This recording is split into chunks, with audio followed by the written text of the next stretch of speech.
Tadi kita orang kena elektrik dekat troli ni. Dan Nisha dah kena banyak kali. Saya dah kena. Pantang tersentuh. Rasa macam 3 kali dah tadi. Nak pergi lagi? Nak pergi sentuh lagi ke? Tak dia sakit. Gimana dia, Mel? Tak rasa? Dia kalau kita nak record putih tak rasa lah. Oh, dia tak nak direkodkan sebenarnya. So sekarang ini kita teman Iha mencari spritzer pilihan dia. Padahal semua sama. Ada nak yang 9 Oh, tengah liter. kira. Nak yang 9 liter tak ada. Tiga liter? Tu yang 9 liter. Yang sebelah dia tu? Tak ada, tu 6 liter je. Enam sahaja. Ini laporan kita orang dekat Besar loket. lagi.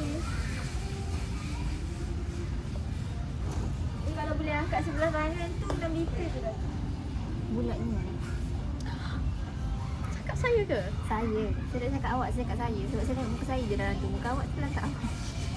Spritzer kau nak boleh guna Rahmah. Aduh. Spritzer tak ramah lah. Tu lah air sebelah tu. Air lotus. Layu. Tak, dia milkshake je ke? Oh ya. Susah lah macam ni. Kena bayar asing mana? Ataupun tak payah kot. Tak boleh guna, tak boleh guna. Kenapa? Tiba-tiba on call.